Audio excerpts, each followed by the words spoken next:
There are almost 200 official countries in the world today, but there are dozens more breakaway states, determined to be separate, but officially not recognized.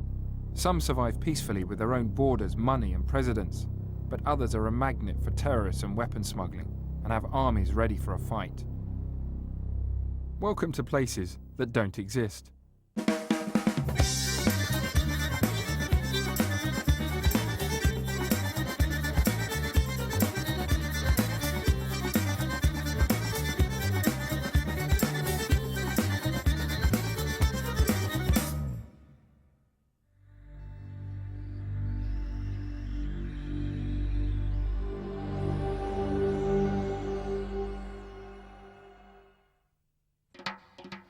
Georgia has a particular problem with breakaway states.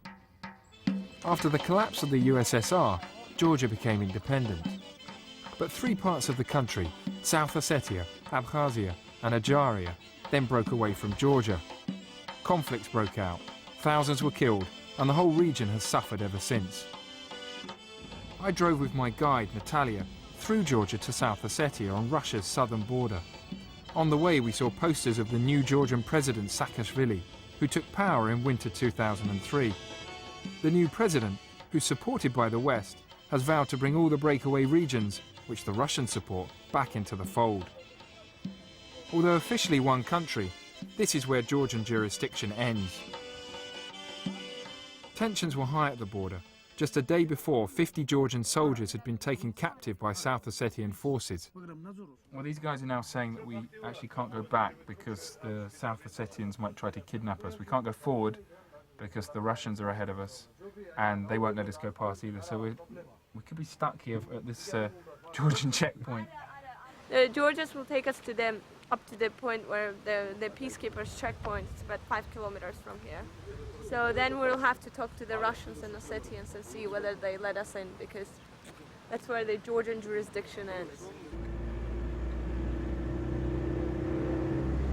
So we're in no man's land now?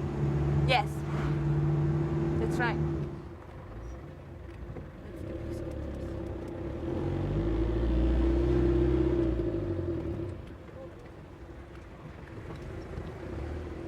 The buffer zone between the two is controlled by Russian peacekeeping forces, despite Russia's open support for South Ossetian independence.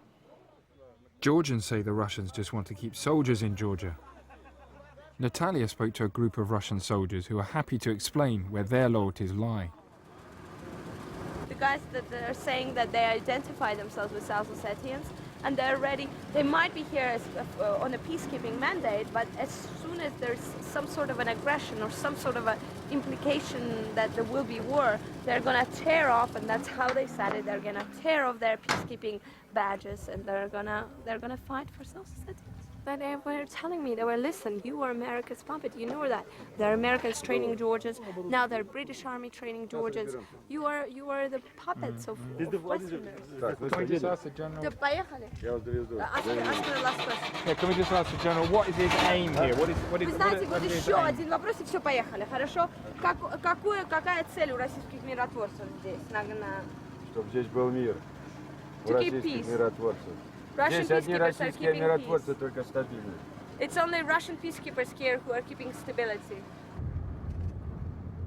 The Russian general eventually gave permission for us to cross into South Ossetia, and we followed his army jeep to a South Ossetian government ministry to register our arrival. This is actually the South Ossetian Foreign Ministry, which almost sounds like a contradiction in terms, but it's a proper breakaway state. They formed their own government, and of course they've got their own foreign ministry. For 12 years, South Ossetia has existed as a self-declared country, with its own flag, army and government, but not recognized by any major state. The people here are mainly Ossets, who speak a different language to Georgians. The government has vowed to fight to the death rather than rejoin the Georgian fold. They clearly don't think much of President Saakashvili.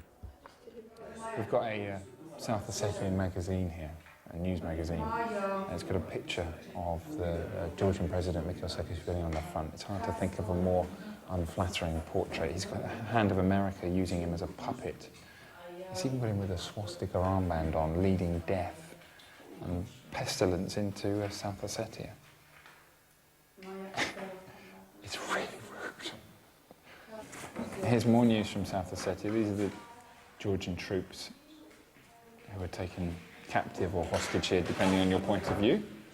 А почему вы эту захотели, а почему вы вот эту не захотели? We were just doing this. Show the tape.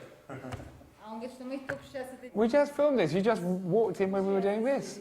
You see, look. Now you're happy.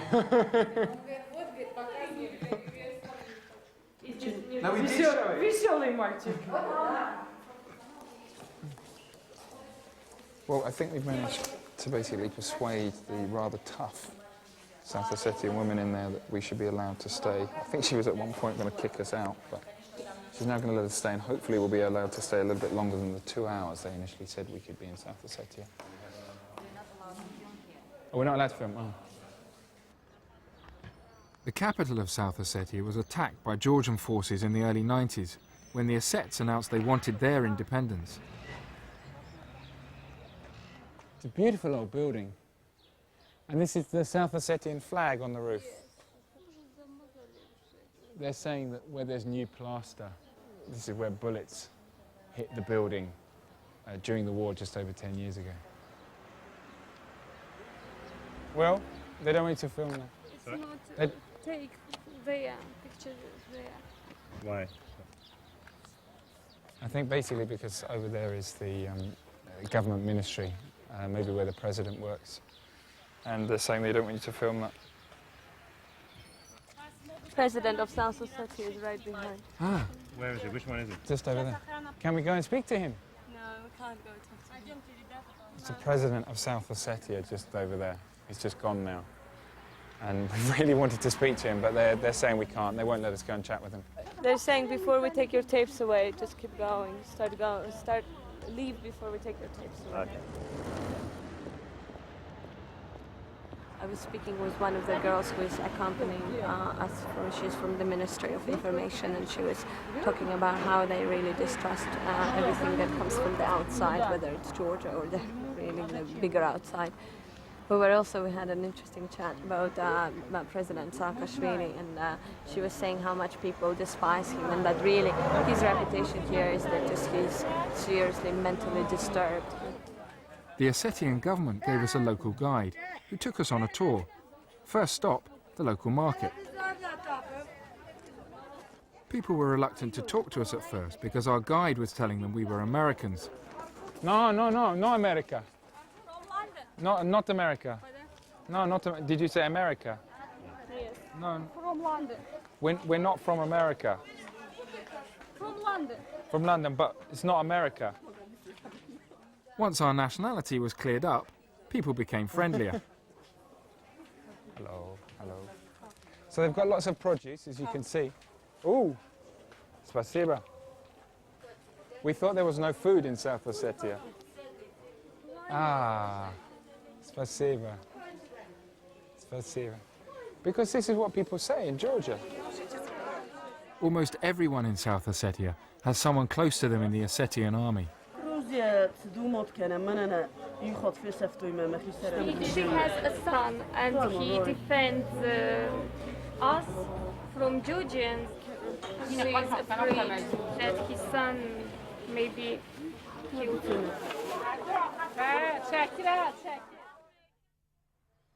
Many here have already lost a relative. Our guide took us to the grounds of a school, where a makeshift cemetery was established during the Georgian bombardment. Here is a father and a son. And they were both killed during the war. Yes, but it's horrifying, really. It's supposed to be a kid's playground. It's not supposed to be a cemetery. So Georgia did a lot of heavy bombardment during the war here? Yeah, there was heavy bombardment. There was a lot of looting. Georgian army and paramilitaries behaved in a terrible way. A lot of people were killed on both sides. What does that say? After I've lived through all of these tragedies, I know that you, my proud Ossetia, will win.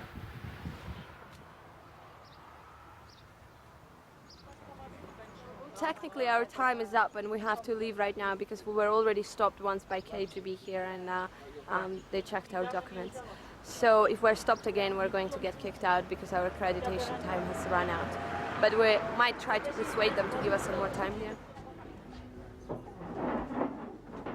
To buy some extra time, we persuaded our government guide to take us to a local restaurant. But she wasn't happy.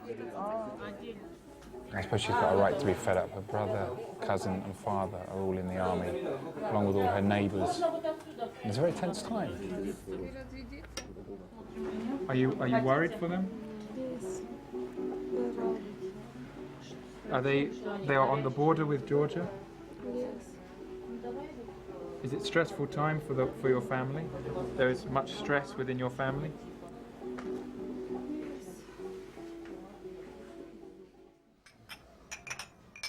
In the back, we found a group of young Ossetian soldiers who had taken a break from the front line to celebrate a birthday. They were too young to fight in the last war, but all were affected by it. Our fathers died in that war. Now we're ready to die in a new war to protect our freedom. You mean you have expected this, that it might happen again? Of course we knew this would happen because we will never allow the Georgians to rule us. Throughout Ossetian history, they've always tried to push us around. We've never submitted to that and never will. There were reminders of the influence of Moscow everywhere. Russian President Putin is a hero here. We were running out of time, and the KGB wanted us to leave.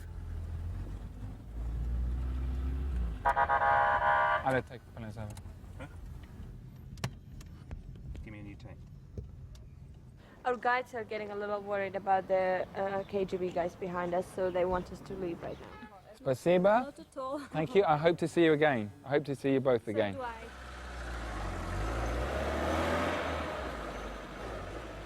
We just couldn't stay any longer, basically. We had a certain amount of time we were allowed to be here. And the KGB, as they still call them here, were insistent that we leave. The only opportunity for us to see the South Ossetian president, Edward Kokoiti, was on a videotape of him training with his army.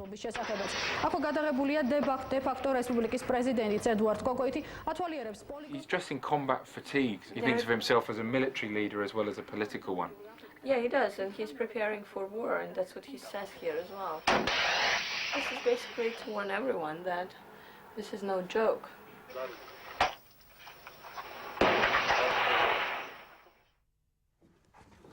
Back in the Georgian capital, we were summoned to meet President Saakashvili, the man who's trying to reunify the country. It's the president. Hi, how are you? Simon from the BBC. Hello. Nice to see you. Nice to see you too. This is Will, and I believe you know Natalia. Where are you going now, sir?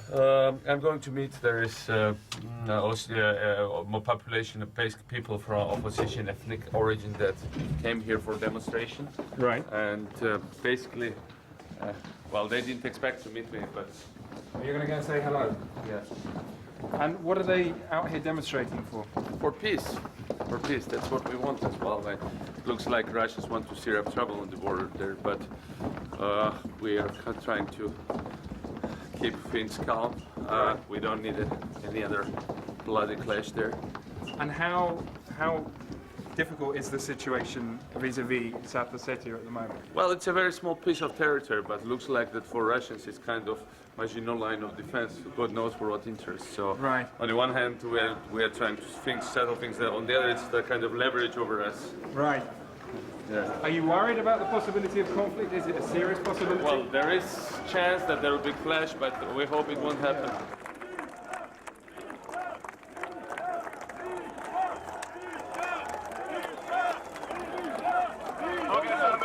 He's speaking in Ossetian. Because it turns out these people are actually Ossetians who are concerned about war. He says, I'm praying, every night I pray for peace.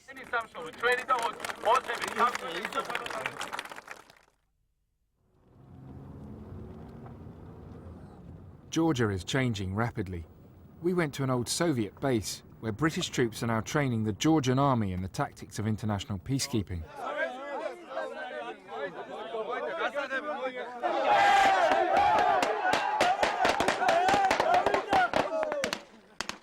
Local medical students added a touch of realism.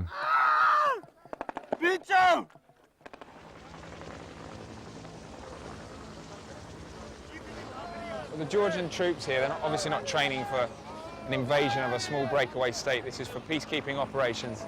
But this is really why the Russians are so angry, because we're here with American-trained Georgian troops. We're now training alongside British troops on an old Soviet airbase just on Russia's southern borders.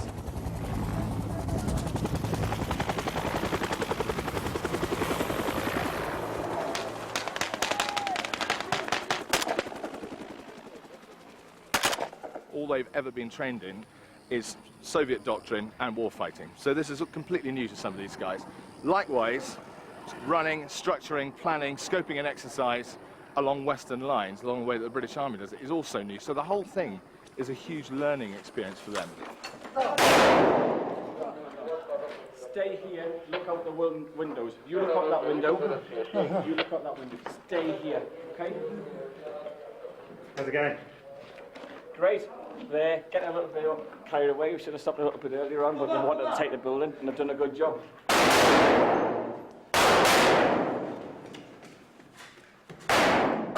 Much of their military hardware has been provided by America. What did you think of how the Georgian soldiers handled things today? Were you impressed or by what they did? It was quite impressed by their discipline, very aggressive. Is that good or bad? Too aggressive for peacekeeping. But in a lot of other aspects where they need to be aggressive, great. But when we left the peacekeepers just down the road, we found Georgian troops preparing for war much closer to home.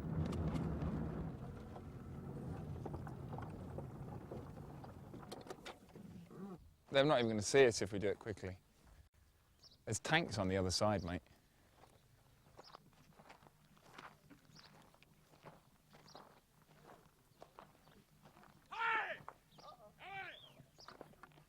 We were just trying to get close to a Georgian train that is just behind me, loaded with tanks, armoured personnel carriers and artillery. And they're shouting at us now. Look, it's full of people. There are always people there. Where? Yeah, there is. The train there is full of troops. Stop. Wait, 1 minute. Keep filming. Just keep filming, please. Yeah, close it. It shows that, you know, on the surface, Georgian politicians might be saying, oh, well, we're trying, you know, we don't want there to be a conflict. But underneath, the reality is they're clearly absolutely prepared for it.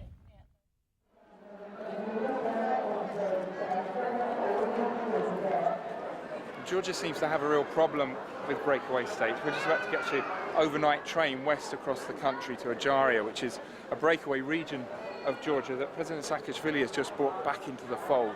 And that's the reason why South-Ossetia and Abkhazia are so worried. We were very lucky to get on this train, actually. And we've managed to secure the final sleeping compartment, but it's the end of the train by the toilet, so we're not sure what it's going to be like. Well, there's a bit of a stink. So we're going to try to get the window down, but as soon as we push it down, it goes up again. Oh, a tiny little bit more. Oh, there we go, okay. Okay. Oh, we're right. We'll survive.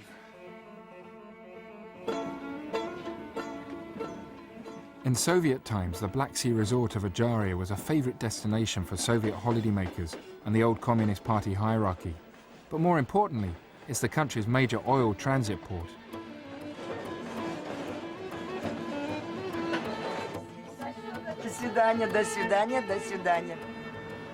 Adjaria spent a decade as a breakaway region under the rule of Aslan Abashidze, a corrupt local politician, before President Saakashvili took it back.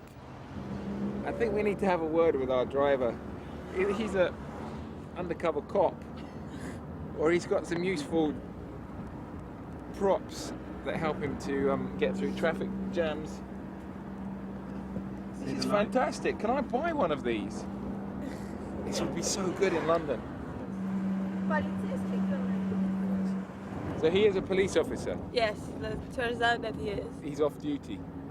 We should сейчас отдыхаешь. Yeah, he's on holiday now.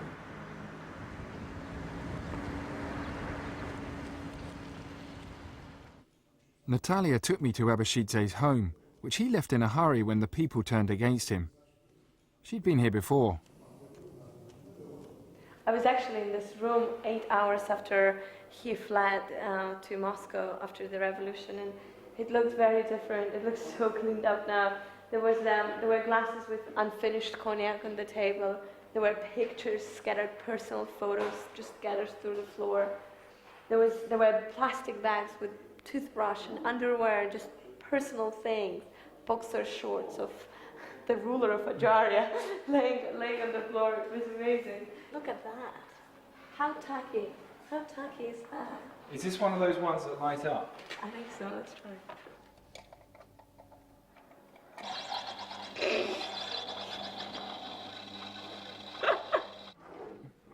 Seeing if he's left any stationery.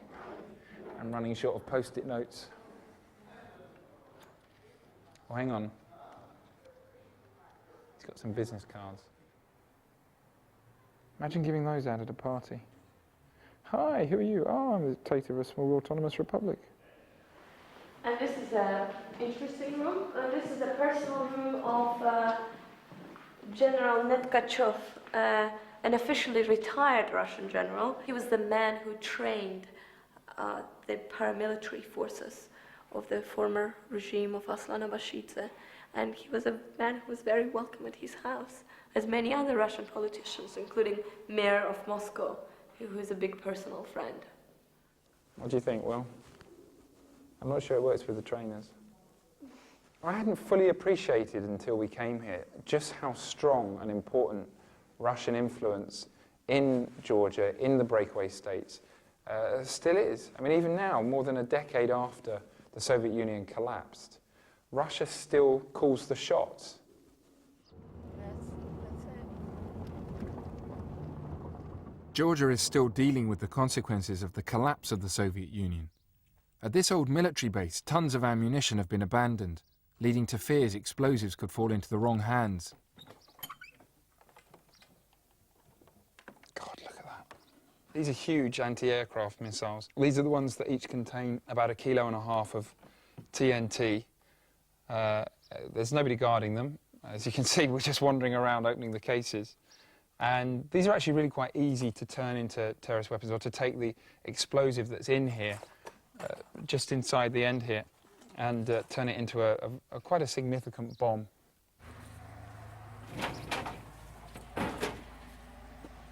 Well, this one's locked by a piece of string.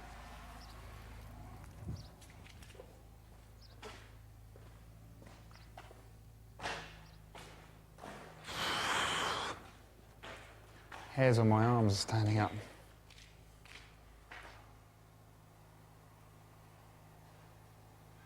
The rusty ones, they apparently are the ones that they found outside the base, ones that just people would steal and take them apart in the bushes, take copper parts and just throw them around. You can see they're falling apart.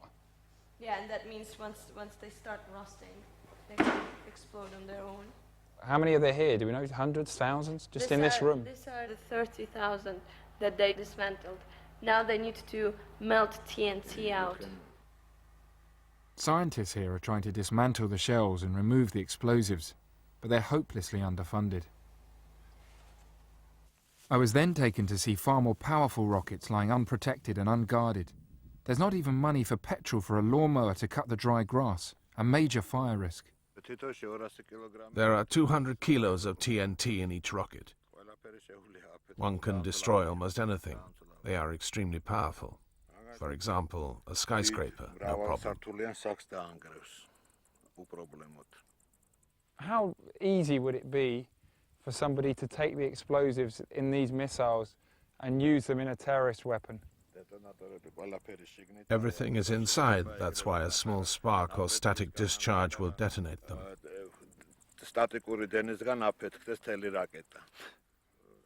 You could detonate one with a small battery.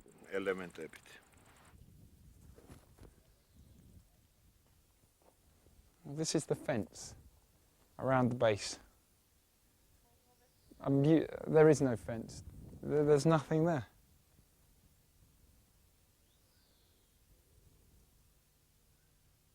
The director's just mentioned that soon this base will be reclassified. At the moment it's a military base, so it has 5 guards, Soon it's not going to be a military base anymore, so even those 5 guards are going to be taken away, and all these guns, all the missiles, all the shells, tens of thousands of shells, will be completely unguarded, which is why we're not going to tell you where they are.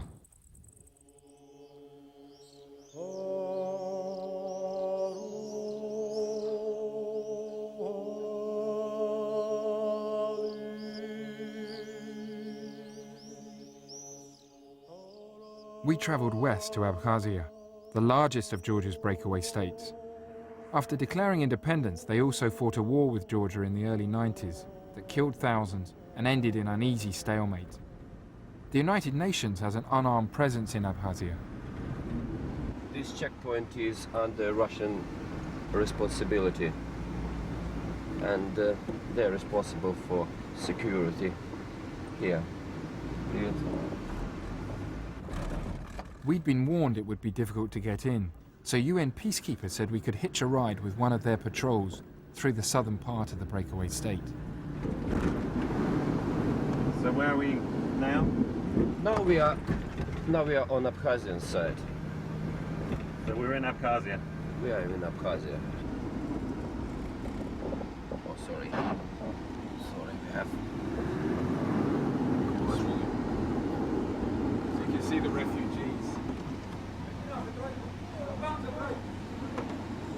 Здравствуйте. Это официальные гости ЮН, журналисты. Журналисты, документы их мне, пожалуйста, и кассету пускай вытаскивают. Запрещается. It's forbidden to take shots. Okay, we will not. We're just crossing back into Georgia from Abkhazia because the Abkhazian authorities have refused to allow us in. They've been completely uncooperative and refusing really to discuss things with us. They just say, "Yeah, just kick us out." We tried to enter Abkhazia several times, but were refused, like many others. When war broke out with Georgia, thousands fled and took refuge wherever they could. Years later, this old tea factory is still home to a number of families from Abkhazia. What kind of life are you talking about?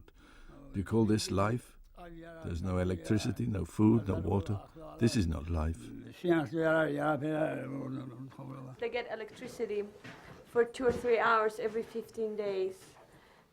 And they have running water only when they have electricity. He told me his final wish was to be buried in Abkhazia, his homeland.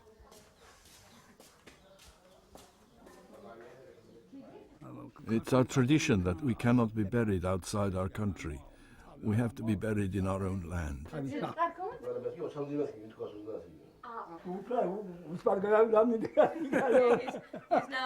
He's now telling the story. He's like, oh, the easiest way to get to Abkhazia is to die and get yourself a place at the cemetery.